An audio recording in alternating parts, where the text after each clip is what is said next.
సాయినాథుని పాదపద్మములకు నమస్కరిస్తూ సాయి స్వరాంజలి 11వ భాగానికి స్వాగతం. సాయి భక్తులందరికీ నమస్కారములు. ఇప్పుడు సాయి మాటలను విందామా? మరి ఆయన లీలలను చూద్దామా? సాయి అంటున్నారు ఈ విధంగా: నీకు గురువే ఆదర్శం కావాలి, గురువే నీకు లక్ష్యం కావాలి. అప్పుడు నిన్నేది భయపెట్టలేదు. నీకు ఎదురయ్యే సమస్యలను పరిష్కరించటంలో గురువు ఆచరించిన పద్ధతులను అనుసరించు. గురువుగారి మార్గదర్శకత్వంలో నడువు. గురువు అడుగుజాడల్లో నడిస్తే గురువుగారి ధర్మానువర్తన అలవడుతుంది. ధైర్యంతో ఏ పరిస్థితినైనా ఎదుర్కొంటావు. అన్ని పరిస్థితుల్లోనూ నిబ్బరంగా ఉండగలుగుతావు. గురువు ద్వారా దివ్యత్వాన్ని పొందగలిగననే నీ విశ్వాసం నీ మనసుకు నిలకడను, శాంతిని ప్రసాదిస్తుంది. అందుకు సద్గురువును ఎంచుకొని సన్నిహితంగా ఉండు. గురువుపై నమ్మకం ఉంచు. గురువు అడుగుజాడల్లో నడువు. గురువు నిన్ను నేరుగా భగవంతుని వద్దకు తీసుకువెళ్తారు. భగవంతుని వైపు నడువు. భగవంతునిగా మారు. ఎవరు చిత్తశుద్ధితో నా గురించి ఆలోచిస్తారో, ఎవరు ప్రేమతో నన్ను పిలుస్తారో, నిరంతరం నా నామాన్నే స్మరించుతారో వారి చుట్టూ నేను తిరుగుతూ ఉంటాను.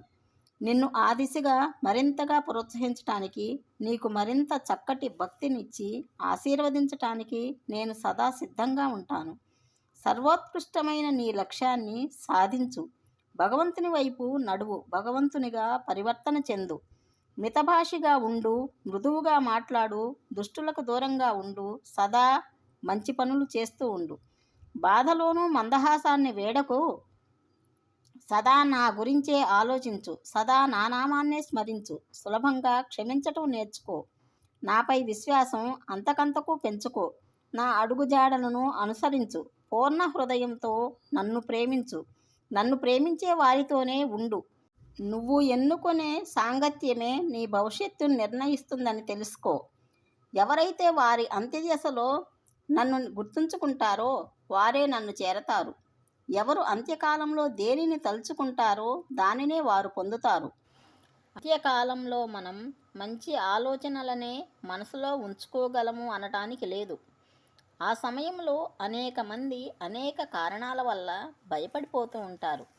కాబట్టి అంత్య సమయంలో మనసును నిలకడగా మంచి ఆలోచనపైనే నిలిపి ఉంచాలి. అలా చేయాలంటే అభ్యాసం చేయాలి.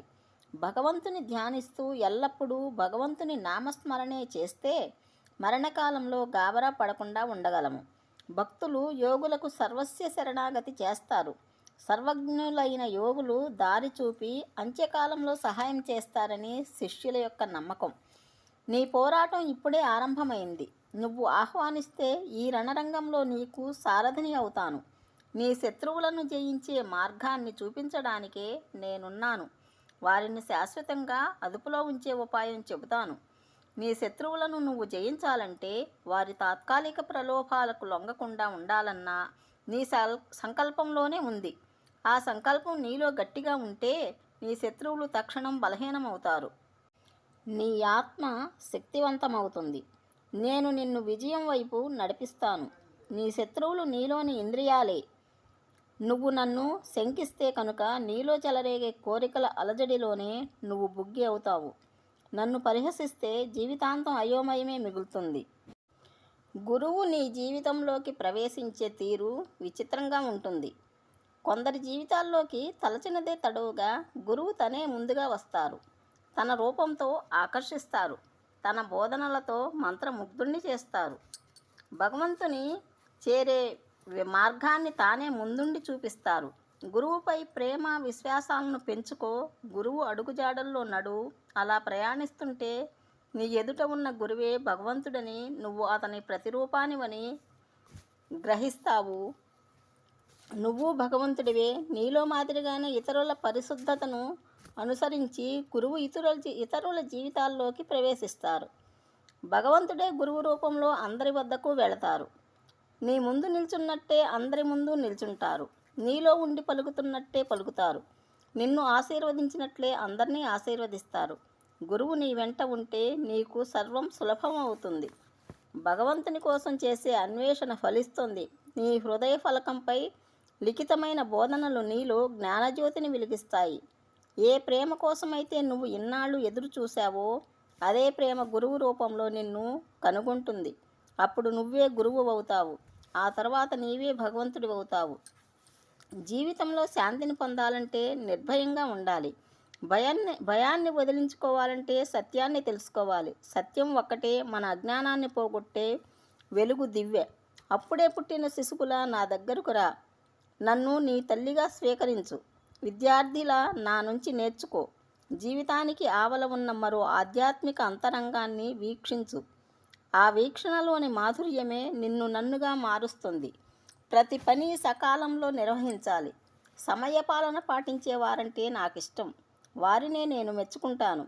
చేపట్టే పనులను వాయిదా వేయడం, వాటిని సకాలంలో పూర్తి చేయాలన్న సంకల్పం లేకపోవడం నాపై ప్రేమ లేకపోవటానికి గుర్తు.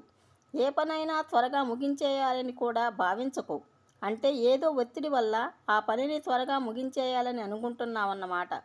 నువ్వు చేసే పనిపై నీ మనసు లగ్నం కాకుంటే అక్కడ నా ఉనికి ఉండదు. నువ్వు చేసే ప్రతి పని నేను నీకు అప్పగించిన బాధ్యతగా భావించు.